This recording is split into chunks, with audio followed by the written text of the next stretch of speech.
नमस्कार मित्रों, Dzire point channel के एक नए वीडियो लेक्चर में मैं हूं अमित दुबे। और आज के इस वीडियो लेक्चर में आप मेरे साथ पढ़ने वाले हैं क्लास 10th इंग्लिश की एक नई कविता जिसका नाम है अमांडा। और आज के इस वीडियो लेक्चर में आगे बढ़ने से पहले मैं आप सभी बच्चों से एक छोटा सा प्रॉमिस करता हूं कि जब ये वीडियो लेक्चर कंप्लीट होगा तो आपके लिए ये चैप्टर धुआं होने वाला है।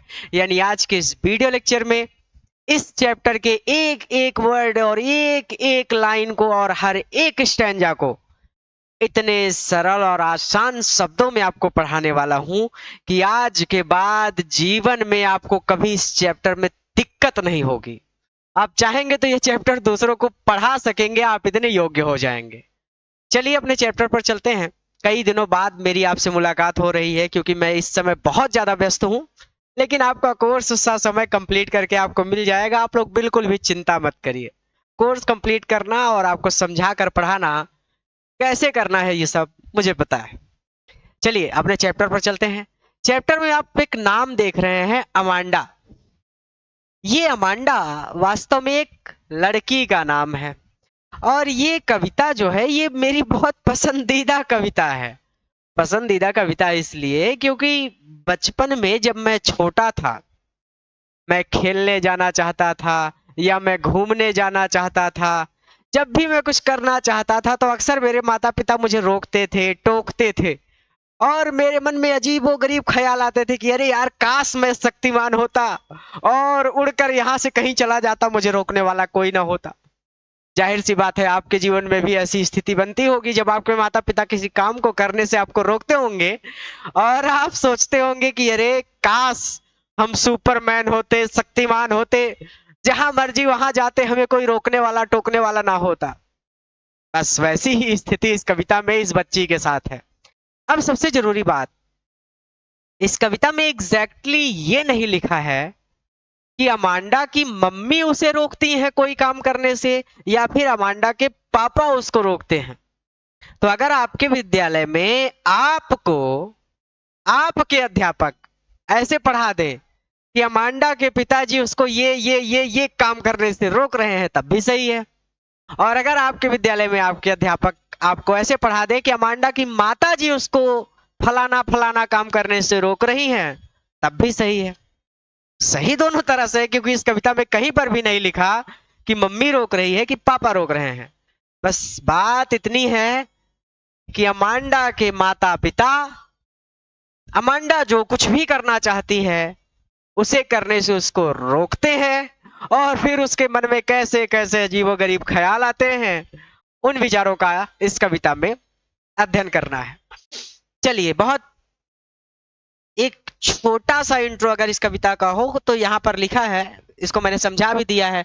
क्या लिखा है? Every child feel that she he is controlled and instructed not to do one thing और अनदर। वही बात कि हर बच्चे को लगता है कि उसके माता पिता उसको उसका मनचाहा काम करने से रोक रहे हैं। ये कहीं पूछा नहीं जाएगा, ये वही बात है जो मैं समझा रहा हूँ आपको, ठीक है। और you too may feel that your freedom is curtailed, और आपको भी ऐसा लग सकता है कि आपकी आजादी छीनी जा रही है आपसे। आप कुछ करना चाहते हैं, आपके माता पिता आपको नहीं करने दे रहे हैं। तो वही बात है पूरी, ठीक है। हम चलते हैं अपनी कविता पर। हमारी कविता जो है यहां से स्टार्ट होती है। अब मैं आपको माता जी के माध्यम से पढ़ाऊंगा कि अमांडा की माता जी उसे ये सारे काम करने से रोकती हैं और अमांडा के मन में कैसे कैसे विचार आते हैं, इनका अध्ययन हम करेंगे। चलिए भैया, आ जाइए। यहां पर सबसे पहले मैं इसको थोड़ा सा बड़ा कर देता हूं ताकि आपको खूब बड़ा बड़ा दिखाई दे। लीजिए, सबसे पहले यहां पर इन्होंने कहा है, आ जाए पेन, तब तो आ गई पेन। अब मैं इसको थोड़ा सा नीचे करूंगा, पेन का कलर मैं रेड करूंगा और इसको थोड़ा सा पतला करूंगा, ठीक। कहते कि डोंट मतलब होता है बेटा डू नॉट। डोंट मत करो, क्या मत करो? बाइट। बाइट मतलब होता है काटना। योर मतलब अपने, नेल्स मतलब नाखूनों को। हम अपने नाखूनों को अक्सर दांतों से काटते हैं ना, ऐसे कि ये कट गया कट गया कट गया, तो वही वाला है। डोंट बाइट, मत काटो योर नेल्स, अपने नाखूनों को, अपने नाखून दांतों से मत काटो।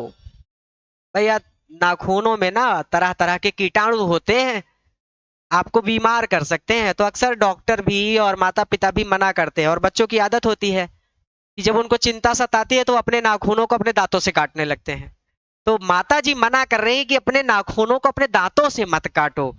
डोंट बाइट, बाइट मतलब ये दांतों से काटना। योर नेल, योर मतलब अपने, नोल नेल्स मतलब नाखूनों को, अपने नाखूनों को दांतों से डोंट मत काटो। अमांडा, अमांडा अपने नाखूनों को अपने दांतों से मत काटो। डोंट मत हंच झुकाओ योर अपने शोल्डर्स कंधों को। हम अक्सर अपने कंधे ऐसे झुका लेते हैं, तो कहते हैं कि रीढ़ की हड्डी जो होती है वो भी झुक जाती है और लंबाई नहीं बढ़ती। डॉक्टर वगैरह मना करते हैं कि जब भी आप बैठिए तो ऐसे सीधे बैठिए, खड़े होइए तो तन कर खड़े होइए, तो झुककर मत रहिए, ऐसे झुके हुए मुरझाए हुए से मत रहिए। तो उसकी माता भी कह रही है कि अपने योर शोल्डर्स, अपने कंधों को डोंट हंच, हंच मत करो, अपने कंधों को इतना ज्यादा मत झुकाओ। अमांडा, फिर से उसका नाम लिया कि अमांडा अपने कंधों को इतना ज्यादा मत झुकाओ। स्टॉप, बंद करो, दैट स्लाउचिंग, इतना स्लाउचिंग बंद करो, अर्थात इतना सुस्त दिखना बंद करो। हम लोग सुस्त हो जाते हैं एकदम से, ऐसा लगता है सारी एनर्जी ही खत्म हो गई है, शरीर में कोई एनर्जी ही नहीं है। विद्यालय आप पढ़ने जाते हैं, पहले पीरियड में तो एकदम चहकते रहते हैं, लेकिन अंतिम पीरियड आते तक आपको लगता है कि अरे जल्दी छुट्टी करो मास्टर, मुझे घर जाना है यार, मैं थक गया हूँ, एनर्जी मेरी खत्म हो गई है, मैं सुस्त हो गया हूँ। तो वही कह रही है कि स्टॉप दैट स्लाउचिंग, सुस्त दिखना बंद करो। एंड और सिट अप स्ट्रेट, स्ट्रेट मतलब सीधा, सिट अप बैठो, सिट अप स्ट्रेट एकदम सीधी बैठो। अमांडा, अमांडा अब रिवीजन कर लीजिए। Don't bite your nails Amanda, Amanda अपने दांतों से अपने नाखून मत काटो। Don't hunch your shoulders Amanda, Amanda अपने कंधों को इतना ज्यादा मत झुकाओ। स्टॉप दैट स्लाउचिंग, सुस्त दिखना बंद करो। एंड सिट अप स्ट्रेट, और सीधी बैठो। Amanda, Amanda. अब भैया हमको इसको मिटाना है तो हम थोड़ा इसको मिटाएंगे, फिर उसके बाद आगे चलेंगे, क्योंकि एक हो गया कंप्लीट। चलिए सिलेक्ट, हाँ अरे सिलेक्ट कर रहा हूं यार, चेंज आ ही जाए, आ ही गया ऊपर। अब देखिए, जब अमांडा की मम्मी उसको बोलती हैं कि ये सब मत करो, तो अमांडा के मन में भैया विचार आते हैं। क्या विचार आते हैं? कि अमांडा कहती है कि देयर इज अ लैंग्विड, लैंग्विड मतलब होता है शांत। एमराल्ड सी मतलब होता है, सी मतलब समुद्र, एमराल्ड मतलब गहरा समुद्र, हरा समुद्र। तो गहरे शांत समुद्र में, गहरे शांत सी समुद्र में, वेयर द सोल, सोल मतलब एकमात्र या फिर अकेला, इसके लिए लिखेंगे अकेली। इनहेबिटेंट मतलब निवासी, रहने वाली। इज मी, मी मतलब मैं होती। काश गहरे समुद्र में या फिर गहरे शांत समुद्र में मैं एक अकेली निवासी होती, यानी अकेली रहती। अब मरमेड, काश कि मैं एक मरमेड होती, जैसे आप सोचते हैं कि काश मैं शक्तिमान होता, तो वो सोच रहे कि काश मैं एक मरमेड होती। मरमेड मतलब जल परी, जिसका धड़ तो एक लड़की का होता है, लेकिन पैर जो होते हैं उसकी जगह पर मछली की पूंछ होती है। काश कि मैं एक जल परी होती, ड्रिफ्टिंग करती, ड्रिफ्टिंग मतलब विचरण करना, घूमना हो, विचरण करती ब्लिसफुली अपनी इच्छा अनुसार या फिर आनंद पूर्वक, और मैं आनंद पूर्वक अपनी इच्छा अनुसार विचरण करती रहती, घूमती रहती। तो अमांडा के दिमाग में क्या बात आई कि काश शांत गहरे समुद्र में मैं एक अकेली निवासी होती। काश मैं एक जल परी होती और आनंद पूर्वक अपनी इच्छा अनुसार विचरण करती रहती, अर्थात मेरा जहां मन होता वहां चली जाती, मुझे रोकने टोकने वाला कोई ना होता। हो गया। कुछ नहीं था इसना, इतना खास तो कुछ था नहीं। मैं इसको मिटा दूं यार? आजा भाई मिटाने वाला। ये मुझसे बोर्ड थोड़ा नहीं चलता बेटा।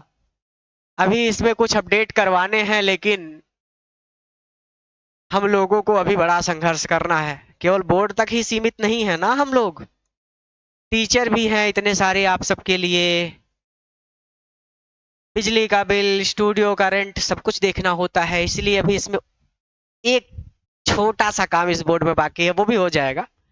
अपना स्टूडियो हो गया है तो सब चीजें अपनी हो जाती हैं, धीरे धीरे होता है सब। आगे चलेंगे। कहते हैं कि डिड यू, क्या तुमने फिनिश पूरा कर लिया योर होमवर्क, अपना होमवर्क, अपना गृह कार्य। अमांडा, अमांडा, अमांडा, क्या तुमने अपना होमवर्क पूरा कर लिया? होमवर्क की शुद्ध हिंदी होती है गृह कार्य। होम मतलब गृह, वर्क मतलब कार्य, तो होमवर्क गृह कार्य। क्या तुमने अपना गृह कार्य पूरा कर लिया अमांडा? डिड यू, क्या तुमने टीडी साफ कर लिया योर रूम, अपना कमरा? क्या तुमने अपना कमरा साफ कर लिया अमांडा? अमांडा, क्या तुमने अपना कमरा साफ कर लिया? आई थॉट, मुझे लगता है कि आई टोल्ड यू, मैंने तुमसे कहा था, टू क्लीन, साफ करने के लिए, योर शूज, तुम्हारे जूतों को। मैंने तुमसे तुम्हारे जूतों को साफ करने के लिए कहा था अमांडा। अब इसमें रिवीजन कराने जैसा क्या है बेटा? Did you finish your homework Amanda, क्या तुमने अपना गृह कार्य पूरा कर लिया है Amanda? Did you TD your room Amanda, क्या तुमने अपना कमरा साफ कर लिया है अमांडा?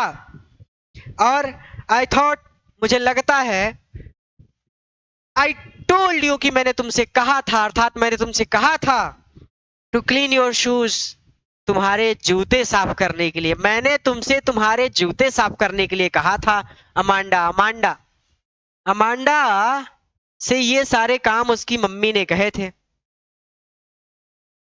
यार ये मिटाने वाला काहे नहीं आता इसका? आ गया।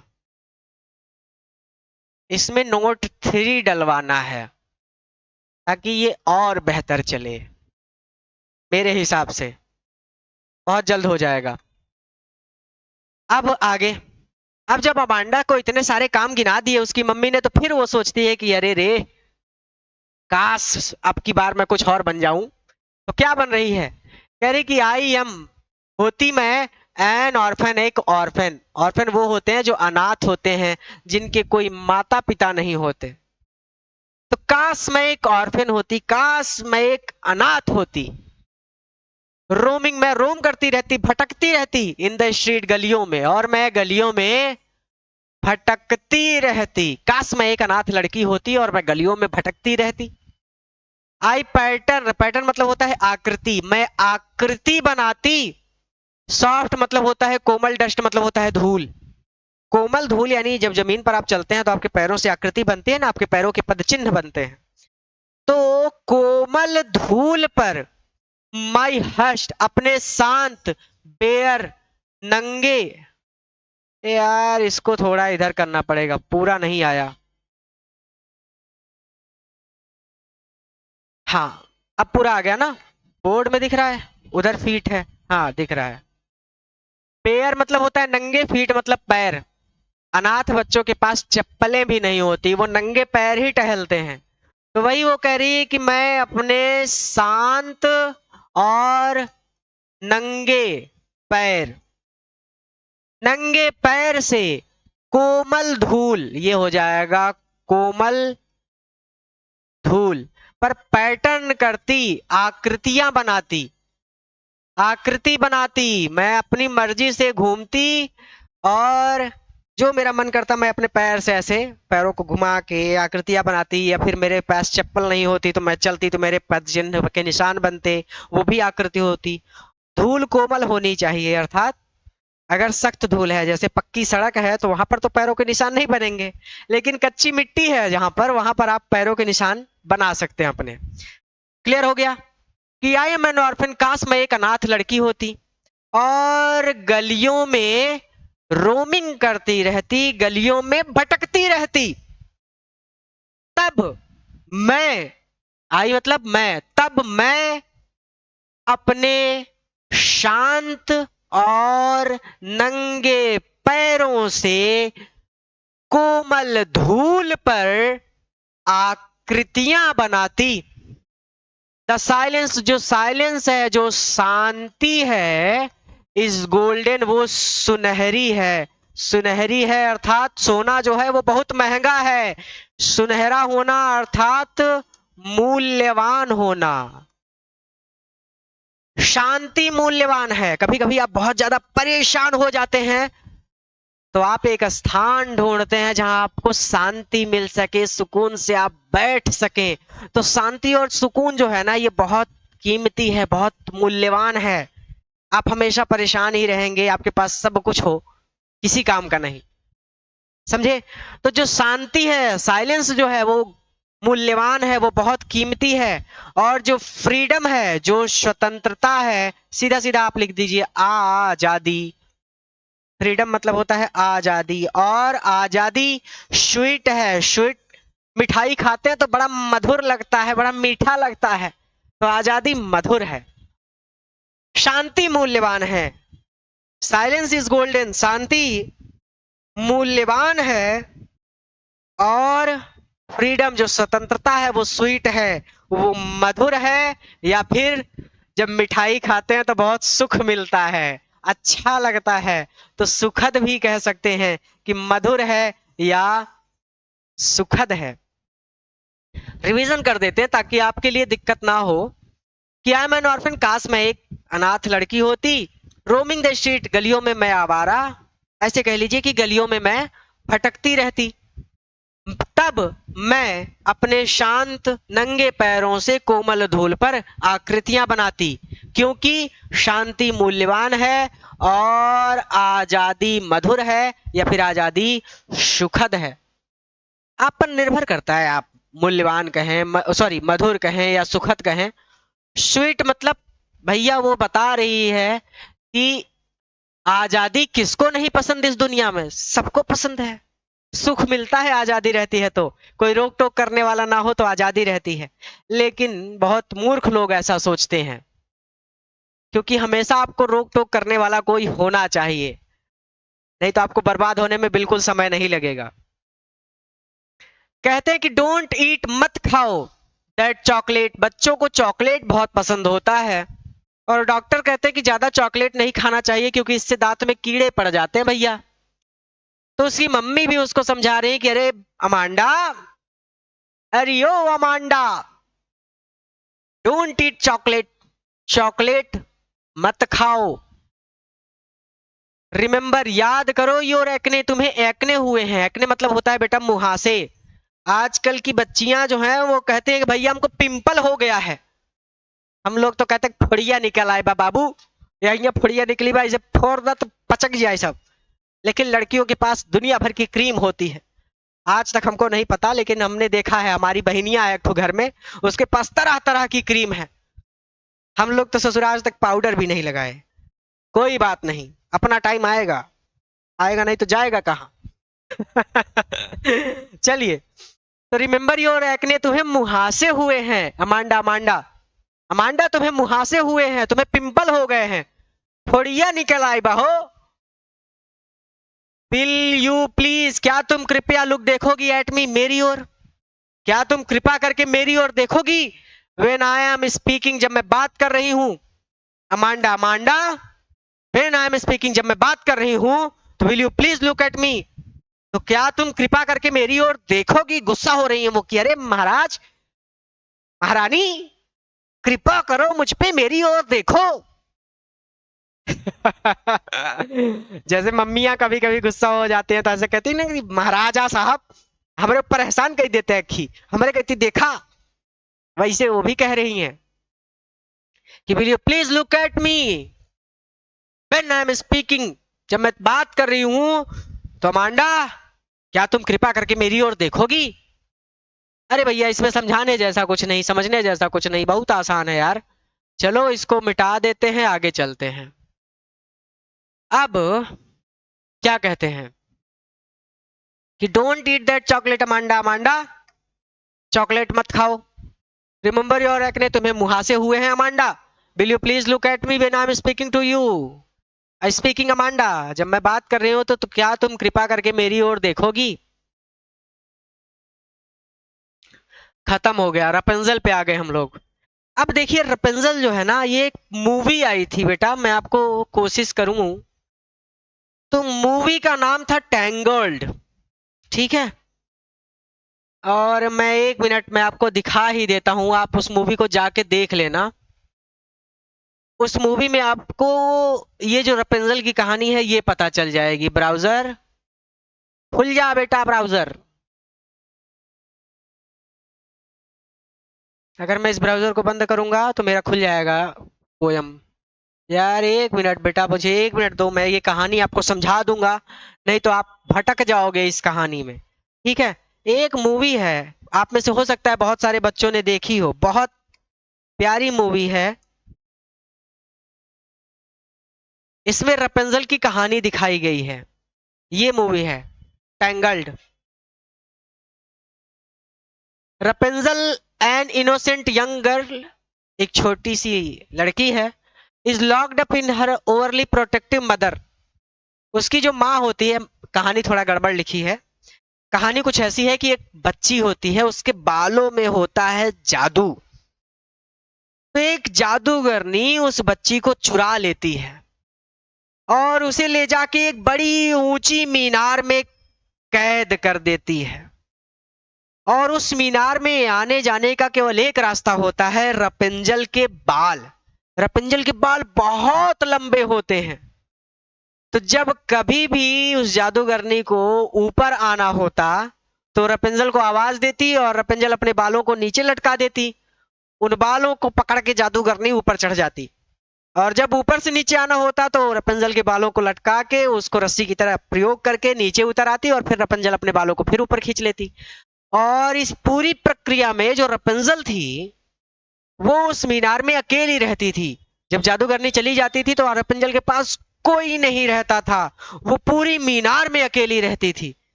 तो वही कहानी है यहाँ पर। मूवी ये आप लोग जरूर देखिएगा बच्चे, आपको बहुत अच्छी लगेगी ये मूवी। यही है मूवी टैंगल्ड। इंटरनेट पे ये पेज बड़ा हो जाए, ये है। ये देखिए इसके बाल कितने बड़े हैं, देख रहे हैं आप, ठीक है। ये मूवी है। तो कहानी केवल इतनी है कि ये जो रपेंजल है इसके बाल बहुत बड़े हैं और इसको एक जादूगरनी एक मीनार में कैद कर देती है। और इस रपेंजल को बहुत छोटी थी वो, तभी उसको चुरा लाई थी उसकी माँ के पास। तो रपेंजल को लगता है कि जादूगरनी ही उसकी असली माँ है, इसीलिए रपेंजल केवल जादूगरनी को मीनार के अंदर आने देती है और किसी को भी अंदर आने के लिए वो अपने बाल नीचे नहीं लटकाती, किसी को भी वो अंदर नहीं आने देती। तो हमारी कहानी में रपेंजल का नाम आया। अमांडा सोच रही कि आई एम रपेंजल, काश मैं रपेंजल होती। अब वो सोच रही कि काश मैं रपेंजल होती। आई हैव नॉट केयर, तो मुझे किसी की केयर नहीं करनी पड़ती, मुझे किसी की बात ही नहीं सुननी पड़ती। भाई अकेले मीनार में रहती तो वहां उसको सलाह देने वाला डांटने वाला कौन होता? तो उसको नॉट केयर, तो उसको किसी चीज की भी चिंता नहीं करनी पड़ती। तो कह रही है कि आई एम रपेंजल। अमांडा कहती है कि काश वह रपेंजल होती और I have not a care, तो उसको किसी भी चीज की चिंता नहीं करनी पड़ती, किसी भी चीज की उसको परवाह नहीं होती। और लाइफ उसका जीवन बीतता इन टावर, एक टावर में, एक ऊंची मीनार में।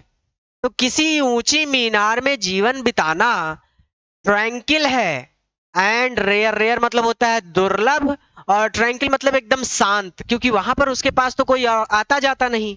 तो किसी ऊंची मीनार में जीवन बिताना बहुत अधिक शांत और रेयर है। रेयर मतलब दुर्लभ है, अर्थात अच्छा है, उसके लिए आजादी ही अच्छी है। समझ रहे हो?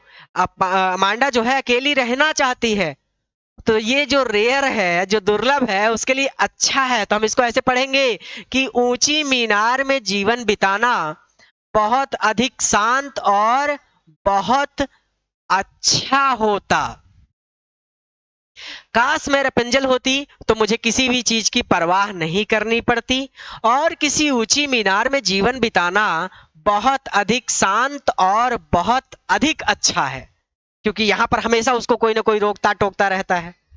तो ऊंची मीनार में आराम से रहती, उसको किसी तरीके की कोई दिक्कत नहीं होती। आई मैन सर्टेनली, निश्चित रूप से, मैं कहते ना कि पक्का मैं ये काम नहीं करूंगा, तो मैं पक्का या निश्चित रूप से नेवर कभी भी नहीं लेट डाउन, नीचे लटकाती माई अपने ब्राइट मतलब चमकीले हेयर बालों को। तो मैं अपने चमकीले बालों को कभी भी नीचे नहीं लटकाती, अर्थात मैं किसी को भी अपनी मीनार में अंदर नहीं आने देती। किसी को भी अंदर आने के लिए मैं अपने बालों का प्रयोग नहीं करने देती। मैं अपने बाल ही नीचे नहीं लटकाती, तो कोई ऊपर आ ही नहीं पाता, क्योंकि उस मीनार में आने जाने का केवल एक ही रास्ता है, रापुंज़ल के बाल। अगर वो अपने बाल नीचे ना लटकाए तो कोई भी ऊपर नहीं आ सकता। तो मैं कभी भी, मैं निश्चित रूप से कभी भी अपने बालों को या फिर चमकीले बालों को नीचे नहीं लटकाती, अर्थात मैं कभी भी किसी को भी अपनी मीनार में अंदर नहीं आने देती। बहुत आसान था कि काश मैं रापुंज़ल होती तो मुझे किसी चीज की परवाह नहीं करनी पड़ती, और एक ऊंचे मीनार में जीवन बिताना बहुत अधिक शांत और बहुत सुखद है, बहुत अच्छा है, या फिर बहुत दुर्लभ है। और मैं निश्चित रूप से अपने बालों को या फिर अपने ब्राइट हेयर्स को, चमकीले बालों को कभी भी नीचे नहीं लटकाती, अर्थात मैं किसी को भी अपनी मीनार में अंदर आने नहीं देती। लीजिए भैया, आपका चैप्टर हो गया खत्म, एक ठू और बचा है बस। कितना आसान था। इसका सेंट्रल आइडिया जरूर पढ़ लीजिएगा, क्योंकि बोर्ड एग्जाम में आएगा जरूर ये। इस चैप्टर से कई बार, बहुत बार क्वेश्चन पूछे गए हैं। हाँ, सेंट्रल आइडिया के लिए, कंप्लीट कोर्स के लिए, नोट्स के लिए आप हमारे डिजायर पॉइंट ऐप को जरूर अपने फोन में इंस्टॉल कर लीजिए। सारी जानकारी आपको इस वीडियो के अंत में दे दी जाएगी कि कैसे आप अपना कंप्लीट कोर्स इंग्लिश का नोट्स के साथ प्राप्त कर सकते हैं। अभी पढ़ाई पर ध्यान दीजिए। अब फिर अमांडा की मम्मी कहती है कि स्टॉप, बंद कर दो दैट सल्किंग। सल्किंग एकदम बुरे मूड में रहना, उदास रहना, दुखी रहना। तो जब आप दुखी रहते हैं तो वो सल्क होता है एक तरह से। तो सल्किंग का मतलब हो जाएगा उदास रहना, रूठना, मुंह फुलाना, जो आप कहना चाहे कह सकते हैं। एट वंस मतलब होता है तुरंत। रूठना या फिर मुंह फुलाना, या फिर रूठना मुंह फुलाना, जो कहना हो कह सकते हैं। रूठना या मुंह फुलाना तुरंत बंद करो अमांडा। अमांडा अमांडा की मम्मी कह रही हैं कि तुरंत ये मुंह फुलाकर जो तुम बैठी हो, ये तुरंत बंद करो। मुंह फुलाना या रूठना या दुखी रहना तुरंत बंद करो अमांडा। अमांडा, यू आर, तुम ऑलवेज, हमेशा सो मूडी, हमेशा तुम मूडी रहती हो, तुम हमेशा खराब मूड में रहती हो, तुम हमेशा दुखी रहती हो, या फिर तुम हमेशा दुखी मूड में रहती हो अमांडा। अमांडा, आप कहते हैं ना कि मेरा मूड बहुत खराब है, हट जाओ नहीं मार दूंगा, तो वही वाला मूड है। आज मेरा मूड बहुत अच्छा है, मेरा मूड बहुत खराब है। तो वही कह रही है कि तुम्हारी मनोदशा जो है, मूड जो है, वो हमेशा खराब रहता है, अर्थात तुम हमेशा खराब मूड में रहती हो अमांडा। अमांडा, एनीवन, कोई भी वुड थिंक, यही सोचेगा, जो भी तुम्हें देखेगा वो यही सोचेगा दैट की आई, मैंने नैग्ड एट यू, तुमको नैग्ड किया है, मैंने तुमको डांटा है। जो भी तुम्हें देखेगा वो यही सोचेगा कि मैंने तुमको डांटा है अमांडा।